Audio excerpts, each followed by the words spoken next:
আল্লাহ পাক বলেন প্রতিযোগিতা করো আল্লাহর মাগফিরাত কামনার জন্য আর জান্নাতে যাওয়ার জন্য প্রতিযোগিতা করো, আল্লাহর রহমত পাওয়ার জন্য সৎ কাজের প্রতিযোগিতা করো, তাহলে আল্লাহ রাব্বুল আলামিন তোমাদেরকে ক্ষমা করবেন আর তোমাদের জন্য এমন জান্নাত দিবেন যেই জান্নাত আকাশের বিশালতার জমিনের বিশালতার মতো। এই বিরাট জান্নাত তোমাদেরকে দিবেন। এই জান্নাত চিরস্থায়ী সুখ এবং শান্তি জায়গা হবে।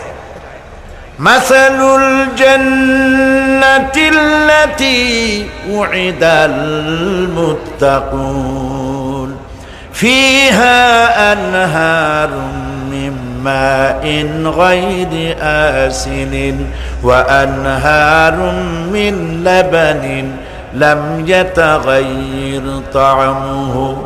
আল্লাহ পাক বলছেন জান্নাত আল্লাহ পাক ওয়াদা করেছেন মুত্তাকিদের জন্য। আল্লাহ পাক জান্নাত দিবেন যে জান্নাতের ভেতরে রয়েছে মধুর প্রস্রবণ, রয়েছে দুধের প্রস্রবণ, রয়েছে সেখানে স্বচ্ছ পানির প্রস্রবণ রয়েছে। এই সুন্দর জান্নাত ঝর্ণা ধারা আল্লাহ পাক সৃষ্টি করেছেন, বাগ বাগিচা দিয়ে ভরে রেখেছেন জান্নাত। সেই জান্নাত হবে এয়ার কন্ডিশন, রৌদ্রের তাপ হবে না সেখানে, রৌদ্রের খরতাপ হবে না সেখানে, ঠান্ডার প্রচন্ডতা থাকবে না। কিরকম হবে জায়গাটা? আল্লাহ পাক বলছেন মুত্তাকিনা আলাল আরাইকি লা ইয়ারাউনা ফিহা শামসান ওয়ালা জামহারিরা ওয়া দানিয়াতান আলাইহিম যিলালুহা ওয়া যুল্লিলাত কুতুফুহা তাযলিলা।